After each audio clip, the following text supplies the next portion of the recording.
shut off the noise in the head. You have to be willing to do anything you're going to ask somebody else to do. Just doing whatever it took to learn how to be successful in this business. Who knew that I could make 6 figures working from home, talking on the phone? If you led, people followed. Just always be honest no matter what. From industry newcomer to insurance millionaire in just 36 months. Meet David Price, the man who cracked the code to accelerated success. Thanks, David, for being on the podcast today. Thanks. I appreciate it, man. Thank you for having me. I want to kind of go in your leadership journey a little bit today. I know you entered the insurance industry in 2018. That alone is crazy. But then you built $1 million agency in your first year. Looking back at the meteoric start, what were two of the most critical moments that helped you navigate? Because there had to be intense pressure. And I mean, I'm talking like pivotal decisions. Yeah, of course. So, it was a brand new industry for me, and I had high hopes. And I think just like a lot of people, when they start a new industry or start a new business, they have a lot of high hopes, and then they quickly realize it's going to be a lot harder than they expected. Right. And I did. I was about 6 months in, and I was like, man, this is hard. I started second guessing my decisions and second guessing my choices. I think at that point is when our mind starts really looking at like what's wrong, right? We want to identify something's wrong, and then it's like then we need to like co-sign to that. Like we have to like stack the case, like build the case of like why we're right that it's wrong.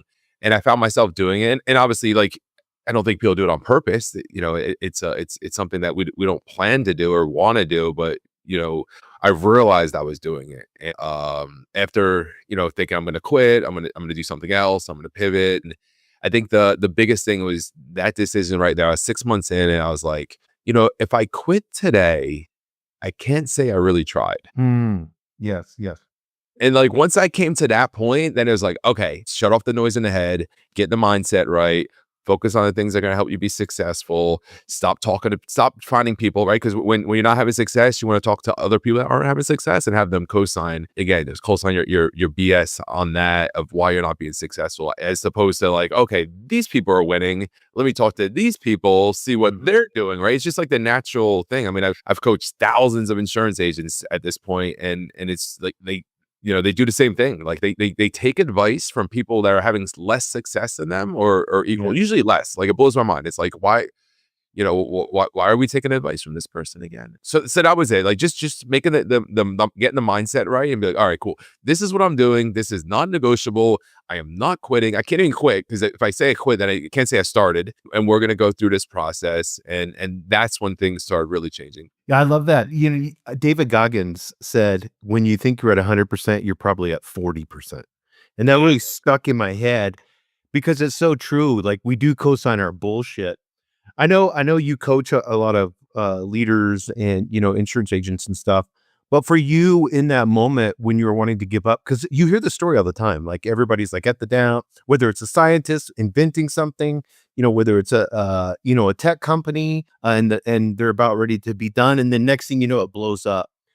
When you made that commitment to be like 100% all in, what did that look like? Did you just like, I'm going into monk mode and I'm getting everything out the window?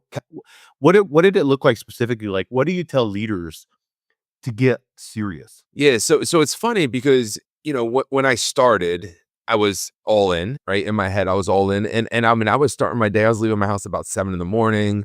I was out on the road, knocking on doors, working leads, talking to people. And like, I was getting home like 10 o'clock, 11 o'clock, midnight. And then again, the next day I was out the door by 7. And, you do that for months straight, like you're worn the heck out, especially when the money's not showing up, right? You're just like, right. I remember one day I was sitting there and I was like, dude, I would probably make more money at McDonald's at time and a half than I'm making right now for the amount of hours I'm putting in. Right. So like I was in my head, I was doing the work, but what I realized is I wasn't, and I didn't realize it till I got past it, right? Until you start having this success and you realize like I was just going through the motions. I wasn't being intentional, right? I'm a salesperson at this point, hoping to build a virtual agency, hoping to hire and train agents all over the country. And I knew I had to learn to sell first. But like I would be talking to someone and they'll give me an objection. I was like, all right, cool, see you later.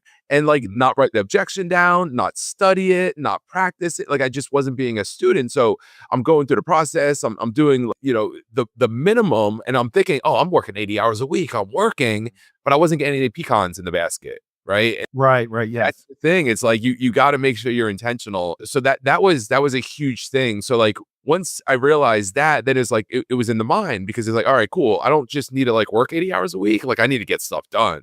Like I need to help some families. I need to learn. I need to go through these different things so I can help other people go through it. Because I believe, as a leader, you have to be willing to do anything you're going to ask somebody else to do. And to Mhm. me, that was it. So, drive around in my Prius and just doing whatever it took to learn how to be successful in this business, cold knocking doors, working leads, getting leads when you thought like, leads will cost money, right? It's marketing. So it's like investing in leads, even though you didn't make any money in the last set of leads, right? And just like going through all these different things that business owners have to go through. So that way, when, you get to hire an insurance agent and try to coach them, you're not just making stuff up. You're not just, somebody on the internet that makes good reels, right? You're somebody who actually went through the process. How did you go from, I know we're always salespeople, but I'm using it figuratively as a salesperson being, the lone wolf, themselves, to being a leader, to being a company owner. And I know you built a system and, your success is attributed to its simplicity.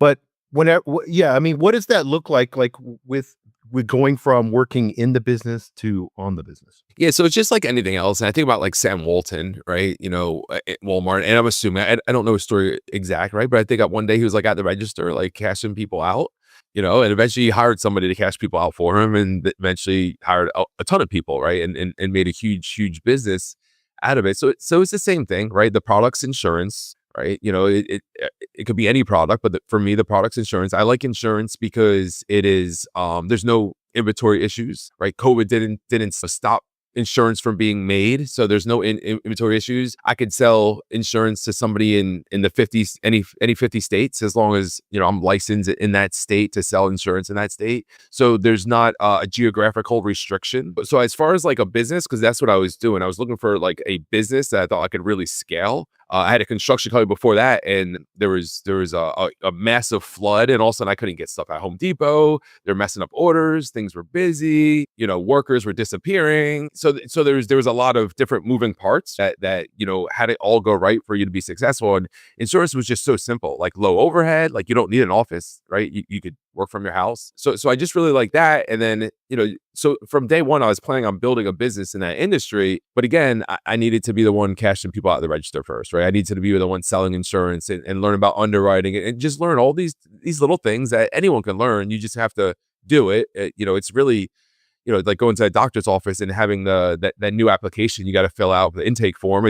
That's it. You're helping people fill out insurance policies, right? The applications, that's what you're helping with. You got to be licensed in the state for that, which usually is like a 20 or 40 hour course. But then it's like, all right, cool. Well, once I'm doing this, right? Because the goal is to sell insurance, and David could only sell so much insurance by himself. So you hire an agent to sell insurance, and then you teach them. And then you're like, all right, cool. Well, this guy's doing pretty well, but I still got to sell insurance to pay the bills, because I only make a little bit every time he sells insurance, because I still got to pay him. And then you hire a second person, and then a third person. And then you're like, it gets to the point where like, okay, wait a second. I could take a step back and let these people sell insurance. And then I don't have to worry about selling insurance anymore. Now my income is going to drop drastically, but my bills are paid. But now I could be full-time on talent acquisition, training, mentoring. And that's when, I really started scaling. I guess the first phase of that, I was signing 30 people up a month for their insurance course. And then again, the next step from that is like, all right, cool. Well, I can only sign up 30 people a month for the insurance course. I tried my hardest, and that's about all I can do. But I could hire somebody to sign people up for the insurance course. And one person is probably not as good as me, so I probably need to hire 2 or 3. And again, so just learning how to, make money, and then how to like reinvest that money to make more, go out and make more monies for you. What was the system that you built that enabled you to take individuals, basically from any background and help them achieve six-figure income? Yeah, I mean, the first thing is just awareness. I was in my mid 30s, and I wasn't I wasn't on the path to live the life I dreamed of living when I was a child, right? As a child, I was going to be rich. I was going to be very rich. I wasn't very rich in my 30s, right? I actually went through bankruptcy, homeless, didn't own a car for a while, like the opposite of rich, negative net worth, we could call that, right? And I just realized, I need to figure something out. And I had no idea insurance was so duplicatable, so scalable, and so easy to get into, right? Again, you get your insurance license in like a week or two, maybe 3 weeks total, right? You sign up for the course, you got to take exams. So the first thing is like awareness, right? So, running ads, Facebook posts, organic social media, job postings, right? On job boards, and letting people know, I'm hiring for insurance. We'll train. We'll show you how to do it. We'll show you how to sign up for the course. We'll show you how to do all these things that you don't know. Like, who knew that I could make six figures working from home, talking on the phone? Like, I had no idea that I thought I needed a four-year college degree. So the awareness part is the first thing. Then the second thing is, getting them signed up for the course. I have a company that I use. They do a great job with it. I got a discount code through them. So it's like a $40 deal, right? $40 to like start a business or the first part of it. So that's the next thing. Then training. So we have a virtual call center. We bring them on. It's kind of like a Zoom room, right? And right now we have about 60 people just working, and they're all willing to help you, train you, whatever you need. We do a daily training every single day on script training, rebuttals, objections. And then I have a lead system, right? So I have people actually looking for insurance that you're able to talk to, right? So we create leads. We sell them for about just a little bit more than what it costs to create these leads. Sometimes a little less, actually. Sometimes I lose money on the leads, but you're able to talk to 3, 4, 5 people every single day that are looking for insurance, and you just got to do your job. You make the dials, you make the connections, you help them fill out the application. So it sounds complicated when you say system, but it's so simple, right? It's so simple, because if you're a salesperson and you could talk to 5 people every single day, 5, 6 days a week, looking to buy the product that express interest to buy the product you're selling, like that's a great place to be. And that's what we developed, and we just work on high quality leads, the training, the mentorship, and just put it all together. Majority of my 6-figure earners or multi 6-figure earners are people that never sold anything before, right? They see something on social media, they reach out to me or my team, got their insurance license, and just we're coachable, man, and super open-minded on like, okay, cool. So this is, because if you never sold insurance from home, you never sold insurance from home. So you got to be open-minded on our process. Yeah, no, I love that. So you as a leader, how do you resist the urge to add complexity as your organization's growing? And then do you have certain disciplines you practice to maintain the simplicity of that? Because I love the simplicity of the system that you've built, but it always, as we scale, there's always that temptation. Yeah, it's funny you say that, because someone called me a hedgehog one day. Like a hedgehog does like one move or something like that. I forgot what they were saying exactly, but that's what they said. Like, I just mastered one thing and I do it over and over again. Yes, I remember I hired a coach, and I coached with him for about a year, and I was, is when I hit my first like 7-figure income year. I was getting real close to it. I think I hit it while he was coaching me. So I'm having a ton of success. My income is growing real fast. My business is growing real fast. Everyone's doing well. And I was like, man, at what point do I like start another business? And he's like, you don't. He's like, that's how you lose money. And like when he said it, it just made sense, because I see it now. I see, some agents, they get to, where they're making $15 an hour doing something before they start working with me. They're making multi 6 figures, and then they want to try something else. And I'm just like, don't like mistake your success here. We also have a great market. So, our market's a 65 plus market. And right now, 11,000 people turn 65 every single day. So it's not like, the housing market obviously isn't doing that great right now. So, right now, deciding to be a real estate agent, you got the cards stacked against you, versus like deciding to be a real estate agent when the housing market's booming. So it's like looking at those markets and looking at these things. But yeah, I do sometimes, drift off, and then I just get back to, okay, because you're it's like, when you're doing something over and over again, you start thinking like, oh, there's got to be a different way. There's got to be a different way. And it's just like getting back to like, this is why I'm successful. If I want to be more successful, I got to figure out how to do more of it, not do it differently. How do you think you're, David, because I like to have real honesty when it comes to when we're talking to leaders. So like your own leadership style, how did you consciously evolve that? Like, was there any significant shifts like in responsibility or, for yourself? Or was there any kind of like wake up moments because you grew so fast? Like leadership style is really tough. It's really hard. How are you being so successful with that? Yeah, if I look at my leadership style, I think the one thing that I've done really well is I'm brutally honest.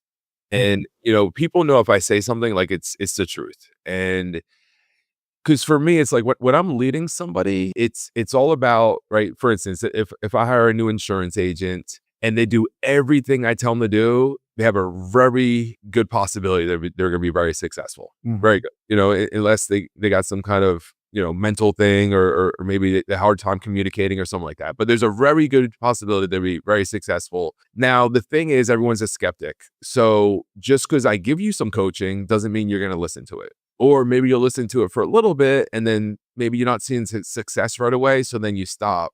Right. So for me, the best chance that I can help someone be successful is for you to trust me. Mm. And the minute I lie to you or tell you something and you find out it's not true, then you start second guessing everything I say after that. And honestly, when I was a kid, my mom just was like really tough on like, you don't lie ever. You don't lie Mm. ever.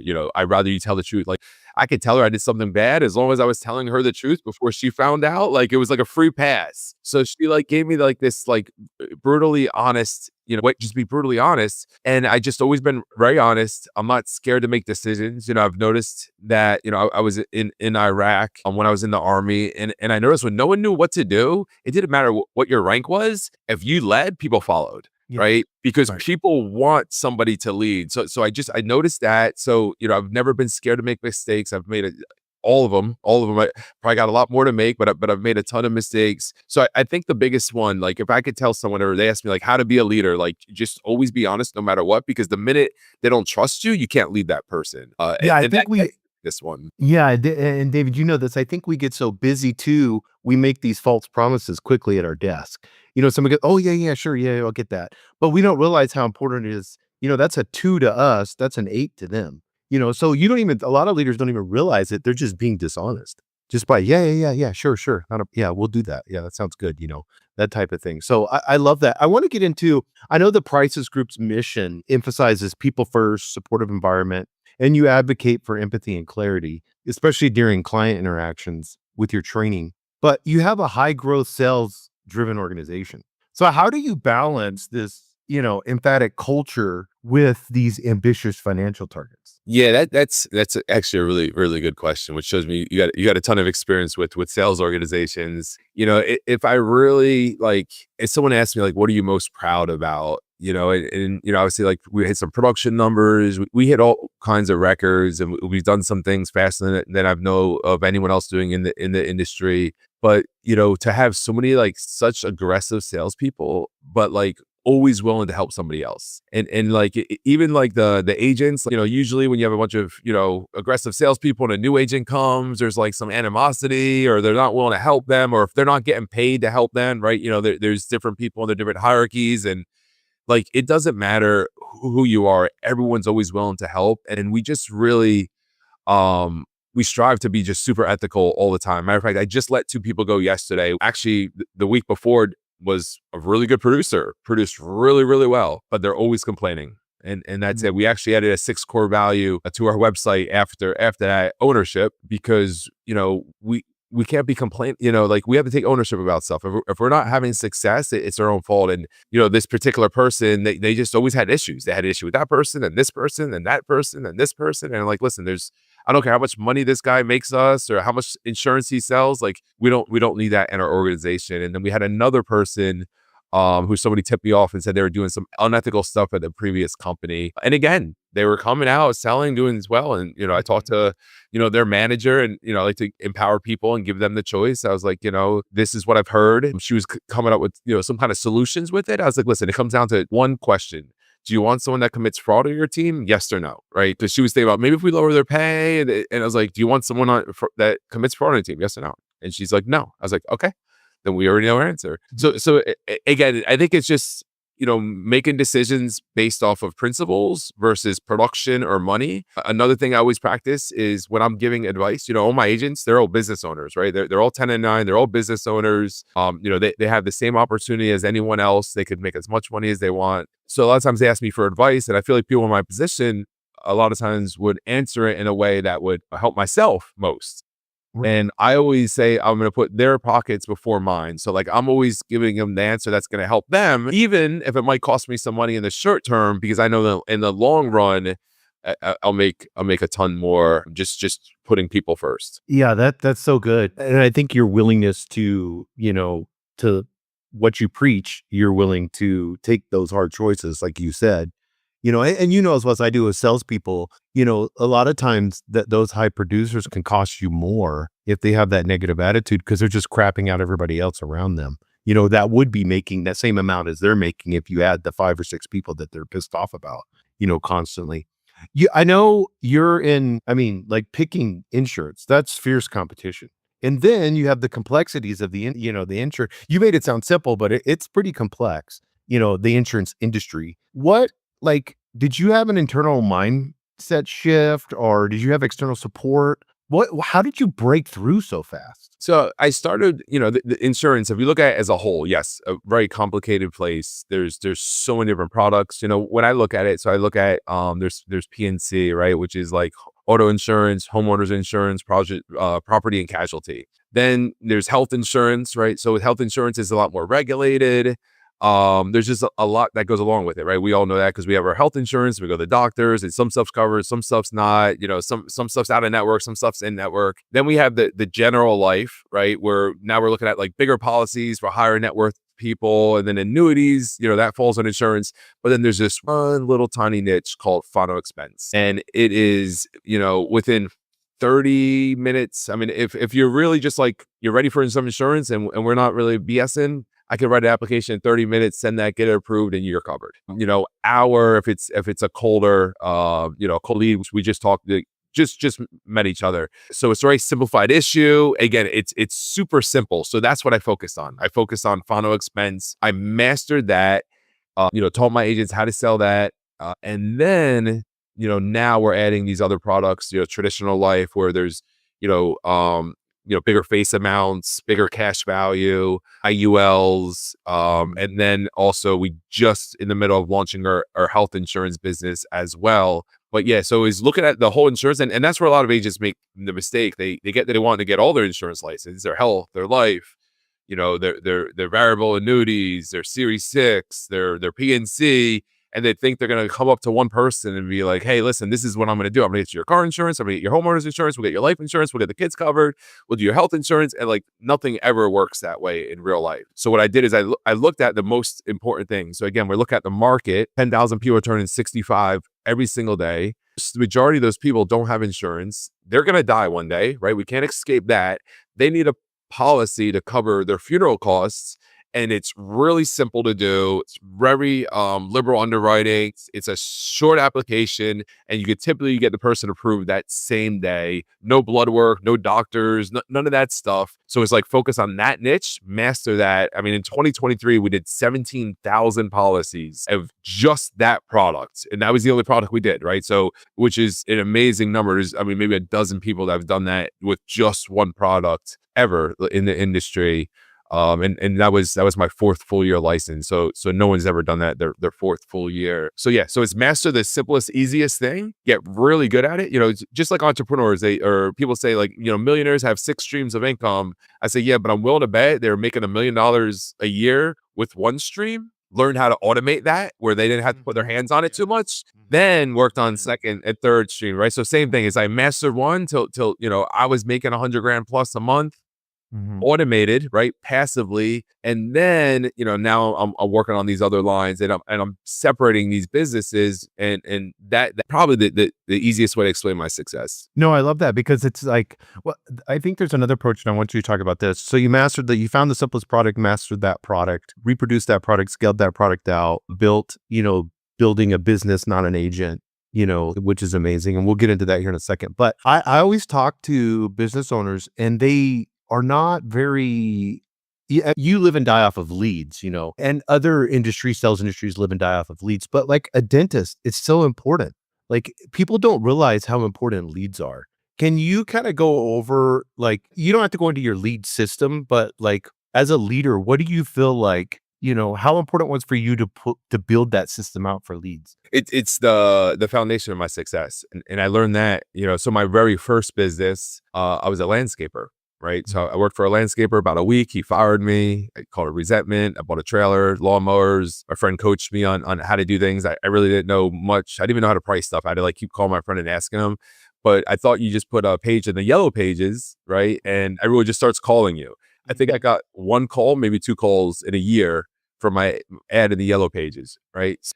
Obviously I wasn't that busy. I got a bunch of door hangers that I put on. I put a few on. No one called me. Know what I know now. Like if I wasn't cutting grass like 12 hours a day, I should have been hanging door handles and knocking on doors and introducing myself. But I didn't understand how important leads were. I didn't understand if you didn't have leads, you need to figure out how to create the leads. So I was working another full-time job, so it was a side gig for me. I didn't make some money, learned a little bit about business. Then I started repoing cars, and that was my first full commission job for somebody else. I made 40% of what I made the company. And this guy had so many cars that needed to be found. I mean, I just had stacks and stacks and stacks of cars. And I'm looking at this, I'm like, oh, these are like leads. These are leads. This is money, right? So like I would leave my house at 3, 4 o'clock in the morning, grab the cars on GPS real early before the people wake up because I knew exactly where they were. Worked throughout the day and until dark, until like it's hard to see house numbers and stuff. And I did that like 5, 6 days a week, and I made more money than I've ever made in my life doing that. And I understood that. I also joined a network marketing company, right? Again, no leads. I had to create my own leads, and I didn't realize, why I wasn't making money. It's because, if there's no leads, I need to create them. So I need to be calling people every single day. I need to be at the mall talking to people. I need to be DM people on social media. Like I need to be doing some type of activity that has to be talking to people, right? So now, hurricane in 2016, I believe it was, in Louisiana, they had the great flood of Louisiana, and I was repoing cars, and I'm pulling in these neighborhoods, and all these houses are gutted. And I'm like, oh crap, there goes my income. Like none of the cars are going to be where they're supposed to be, right? Because no one's living in their house anymore because it's all gutted. It was like over 200,000 houses got flooded. And I was like, oh, I'm in trouble. And I was like, well, there's a new problem. All these houses are leads. They need to be rebuilt. So I parked the tow truck, started banging on people's doors. Hey, you want a free estimate? You want a free estimate? Did not know what I was doing, partnered up with somebody that didn't know what they were doing and got these houses rebuilt, right? We did like $800,000 in revenue our first 8 months in business. And again, we were doing great, but I noticed all the different moving parts. A lot of things were going wrong. Employees were drinking, all this stuff that comes with owning a construction company, especially just getting started out and growing that fast. So now when I'm looking for that next business, the demand, right? That's what it comes down. That's what a lead is. Lead is the demand that, it's like lead is like creating an artificial demand of the product that you want. So for me, I was looking to partner with a company that made the lead. So the first partnership I made, the company actually had their own lead system. So I just plugged into that. Now, I broke off of that company. Now I work with all the top rated carriers. And then I built my own lead system so my agents can make sure they eat. And it's not like, like when I was repoing cars, all my leads just disappeared in a week rainstorm. It's so cool how you pivot, and then, you can see the aspect, and I know your mom played a huge role in instilling hard work and determination in your life. How did that, because that seems like that's your superpower. It's just not, because there's multiple times you've said, yeah, I'm up at 3 o'clock in the morning, I'm going till it's dark, and then, you were running around with, starting your insurance company. What do you say to people that are lazy or people that can't work as hard and is not as determined as you? Can you teach that, or like? I wish. I wish. That's the biggest that's probably, it's the biggest thing. So when I have an agent not having success, the first question I ask them is, how many times did you dial the phone yesterday? That's the first question, and a lot of times the answer is 30 or 40. And then it's like, well, how long does it take you to dial the phone 30 times in an hour? I'm like, okay, so you worked an hour yesterday and you're upset you didn't get results. So where are we with this, right? And then you look at the ones that got success right out of the gate. How many times you dial the phone? They're like 250. Like, perfect. That's it. Do that every day. And eventually you get good, and it takes you $40, $50 to get the job done. But at the beginning, you have to dial it. And the crazy thing is, if I'm pretty sure if I walked up to somebody and I was like, "Hey, listen, I'll pay you $100,000 a year for Mhm. you to dial the phone 250 times every single day," you'd be like, "Are you kidding me? That's all I have to do." But when they're self-employed, I can't get Right. them to do it. Like, I can't get them to do it. I just got some crazy work ethic. I don't drink, I don't smoke, I don't party. I'm typically in bed around 8:30.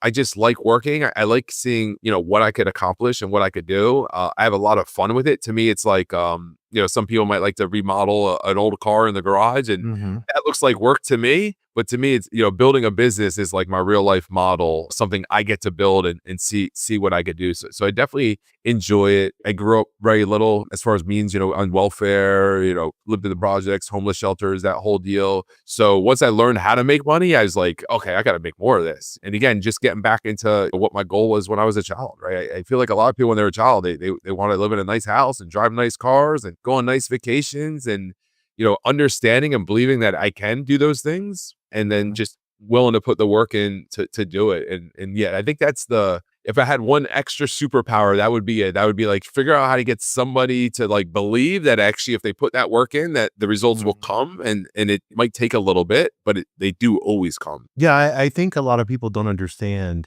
and I don't know where it comes from. I was homeless and all that stuff too. Lived really poor, so that I think that kind of gives me a superpower. Probably for you Absolutely. too, because it's like I have nothing to lose, so fuck it. I'm just gonna. I do know one thing: I can outwork anybody. So especially if you want to go against me, okay, well this is not going to work. So I think that's where like your success and my success has come from, built off of that. But I think for a lot of people, they've been so privileged, and I'm talking privilege where they haven't been homeless. So they could be poor and still be privileged. I mean, we just saw the obesity record is through the roof on people with less income here in the United States. Like I think it was like 60 or 70%.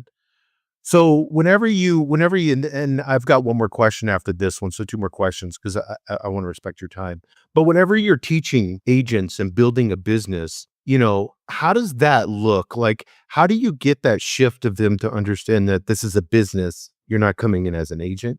And is that what's your success rate on that? It's funny because I was taking some notes a little bit on that now. I was talking about like when I was a child, I wanted to see the future. I thought that'd be cool, right? I grew up in the Back to the Future Mhm. movies and stuff like that, where they got the sports almanac, and they made all this money with sports betting, and I honestly like know this business, the insurance business, like at least my niche of it, like so well that I can look at anyone's business or them as an agent and know what the next steps are they need to do, and know what they got to focus on, and I could literally predict where they'll be based off of metrics, or getting them to hit certain metrics. And it's like I coach these people for free, right? I literally coach them all for free, and everyone's got like a comfort level of what they'll listen to. Yes. Everyone, Yes. right? It's like they'll take 80% always say, but they don't want to spend that little extra money that I told them to. Mhm. Like I'm like, hey, listen, you should probably hire a writer. I would manage just one group, large group. Was making 50, $60,000 a month. I was like, I think your guys are creating a ton of leads for hiring agents, and I think you need to hire a writer. And it was like a $3,500 a month cost, and they weren't having it. But like all I'm doing is I'm just giving you like the exact Mhm. steps. Like, okay, cool. At this point, this is what I did. At this point, this is what I did.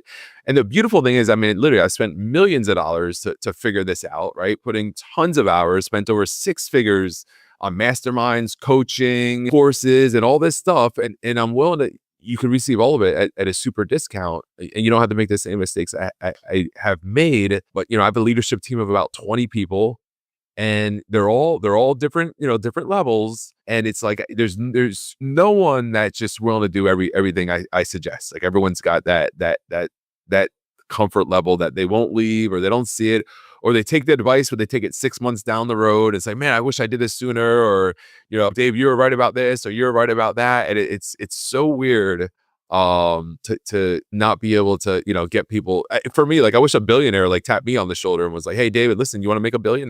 Like, I'll give you the roadmap if you listen. I'm like, okay, tell me what I do next, Right. right? Like, tell me, I'm here, all game. Yeah, there's you can't teach the hunger part, and that's the hard part. Well, last question, I wanna get into, the price group because you achieved over 15 million in sales, helped over 17,000 families, and that was in just 2024 alone. How do you as a leader maintain a connection Like, not just the individual impact of your company, but ensuring like the mission doesn't get lost in the metrics. Yeah, that's super important. So I think something I do well is, I build really good, strong personal relationships with my agents. And, we have different agents hosting Zoom calls, and one hosted one yesterday on Monday. And, she was talking about like, I would always preach like, don't do anything that's going to compromise your license. You need your insurance license, because sometimes people get aggressive and, maybe might push a little too hard or something on a client. And like, you can make so much money in this business just taking your time, doing it ethical, and like understand this is a marathon, not a sprint. And that's something I just always tell people. Like, I'm always super, super patient. Like, I'm not anywhere close to where I want to be. But again, like I already know, like I could see the future. I just know I have to hit this metric, got to do this, got to hit this metric, might have to spend some more money on this spot. So again, it's just, having that connection relationship with the agents, leading as it, leading by example of not doing ethical things, not telling people to do the wrong thing. And also too, being, really fast to get rid of someone that does, because the minute I let unethical people keep going because of their production, right? What does that say about me as a leader? So I think it just really comes down to, having the right connections with the agents, teaching the right thing, but then also like do what you say is probably the most important part where people have the hardest time with. Yeah, I think that's hugely successful, and you've had this operational DNA and these leadership principles. We could see this in the short time that we talked together. If somebody wants to know more about the Price Group, maybe they're wanting to get into maybe they're listening to this and they're 20, 30, 40 years old and they kind of want to make a shift. How does that look, and how can they know more about you? Yeah, you can go to our website, tpglife.com. That's TPG, like the Price Group, life.com. You find me on Instagram, David Price Official. But it's a pretty easy process. Like I said, you sign up for the insurance course. We have a coupon code, costs you $40 to sign up. It's self-paced. You do it at home. Some states you have to get fingerprinted, some you don't. You take a state exam at a testing center in your state. You get your insurance license, and then once you have that, then you can basically go online and get a non-resident license in the rest of the states around you. We plug in coaching, mentorship, train you, teach you, give you all the tools that you need to start your own virtual insurance business. Well, thank you, David. Appreciate you being on the podcast. Appreciate your determination and hard work, and for being an example to other leaders. Thank you, man. I really appreciate it. And thanks for the opportunity for letting me get on your podcast.